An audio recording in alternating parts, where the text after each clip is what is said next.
वालेकुम फ्रेंड्स, मैं हिजाब राव। कैसे हैं आप सब।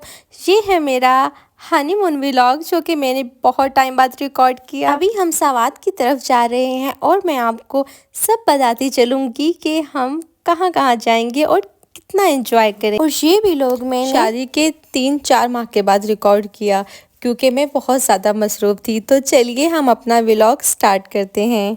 आप लोगों के साथ शेयर करती चलती हूँ कि हम लोग हनीमून पे अपनी गाड़ी पर नहीं गए थे। हम लोगों ने विजिटर्स के साथ जो है वो प्लान किया था और हम लोग तीन मुख्तलिफ जगहों पर गए थे हनीमून के लिए, जो कि मैं सारा आप लोगों से शेयर करूंगी। और इस वक्त हम लोग सवात की तरफ जा रहे हैं, बल्कि ये बिल्कुल ही सवात आ पहुंचा है और आपको नज़र ही आ रहा होगा कि कितना खूबसूरत है। देख के ही आपको पता चल रहा होगा कि ये कोई आम जगह नहीं है, बहुत ही खूबसूरत है। तो देखिए कितना खूबसूरत मंज़र है। ऐसे लग रहा है कि शाम है या ऐसा लग रहा है कि सूरज निकल रहा है सुबह। तो बहुत ही प्यारा मंज़र था, बहुत खूबसूरत।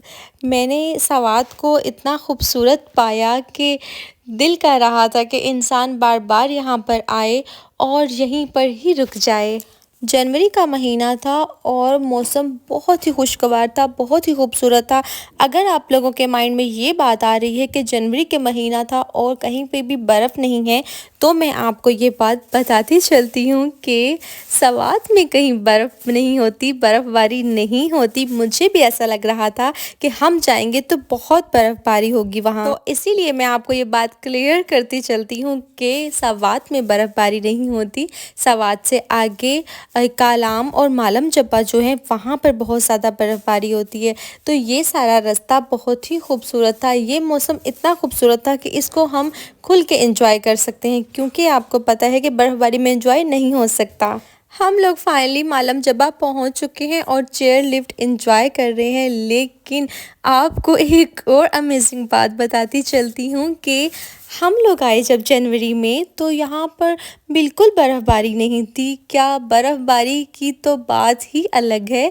यहाँ पर इधर उधर भी बर्फ़ नहीं पड़ा हुआ था कि हम लोग देखते रहे, सोचते रहे यार बर्फ़ कहाँ है। मज़े की बात तो ये थी कि मैं अपने हस्बैंड को सिर्फ यही कह के लाई थी कि वहाँ पे बहुत ज़्यादा बर्फ़बारी होती है और हम बहुत एंजॉय करेंगे। और हम लोगों ने जो अपने लिए ड्रेसेस रखे थे, अपनी जो पैकिंग की थी, वो हम लोगों ने सारी की सारी बर्फ़बारी की वजह से की थी कि इतने ज़्यादा हम लोगों ने कपड़े रख लिए थे कि हमारे पास 2 बैग फुल पैक हो चुके थे। जो विजिटर है, जो बहुत ज़्यादा घूमता फिरता है, उसको ये बात पता होगी कि इस साल बर्फ़बारी बहुत ही लेट स्टार्ट हुई है।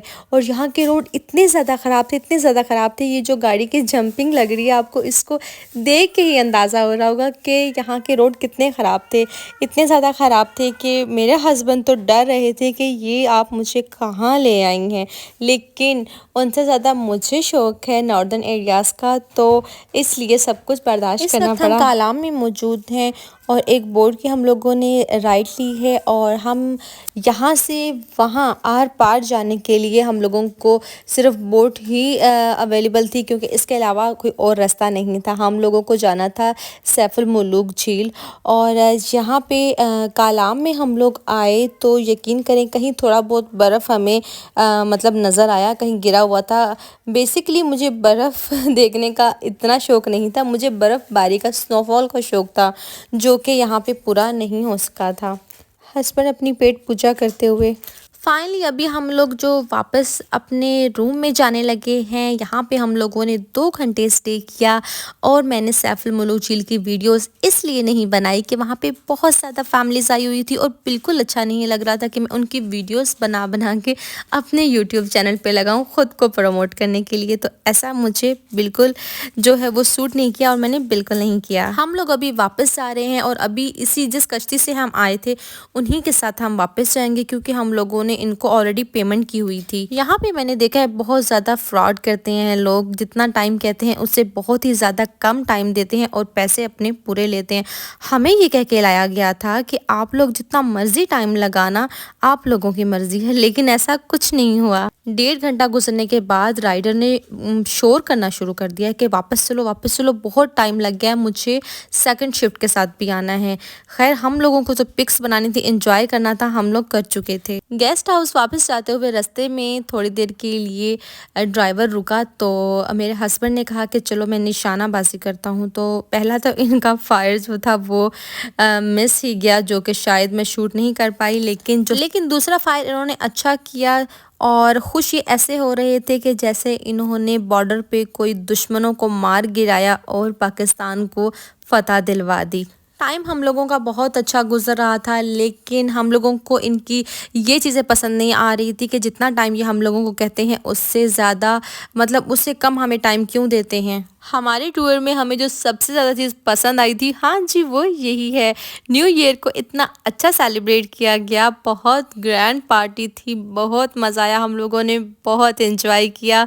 तो इसके क्लिप्स थोड़े से मैं आपके साथ शेयर करूँगी।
हमारे टूर पे हमारे साथ बहुत ही ज़्यादा न्यू कपल थे, जो कि बहुत ही खूबसूरत कपल थे, बहुत ही प्यारे प्यारे।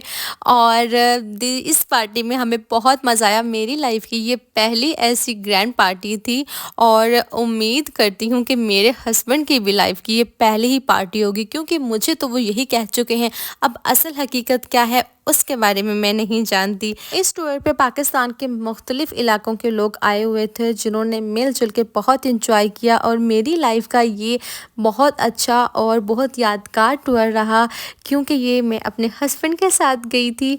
और पहले मैं फैमिलीज़ के साथ जाती रही हूँ, लेकिन हम लोग वन डे टूर लेते थे, वन डे ट्रिप पे जाते थे, सुबह को गए और शाम को आ गए। ये मैंने एक छोटा सा क्लिप बनाया था न्यू ईयर सेलिब्रेशन का, जो कि मेरा टिकटॉक पे भी बहुत वायरल हुआ था।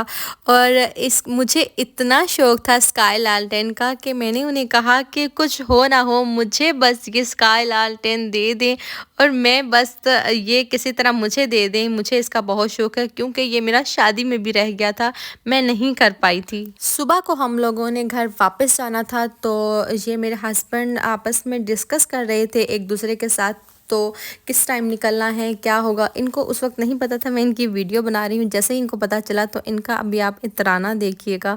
ये देखें, फाइनली अब सुबह हो चुकी है और हमारे जाने का टाइम होता चला जाता है। और यहाँ पे सबसे अच्छी बात मुझे ये लगी थी कि बाहर इस्त्री करने वाला बैठा हुआ था, कि क्योंकि यहाँ पे इतने वॉलेटेज कम थे ना कि हम अच्छे से अपने कपड़े प्रेस नहीं कर सकते थे। वापस जाते हुए रास्ते में एक जगह रुके थे कि किसी ने वॉशरूम अटेंड करना हो या कुछ थोड़ा बहुत खाना पीना हो, और पूरे ग्रुप की एक पिक्चर भी बनती है। कुछ इस तरह के सिलसिलों में हम लोग यहाँ पे रुके थे। और ये मेरे हस्बैंड कुछ खाने पीने के लिए ले रहे हैं। यहाँ पे इनको शायद लग रहा था कि मैं इनकी पिक्चर बना रही हूँ, बट ऐसा कुछ भी नहीं था। मैं तो अपने वीडियो बना रही थी कि कुछ चीज़ों को मैं कैप्चर करना चाह रही थी कि मेरी वीडियो बहुत अच्छी आ जाए।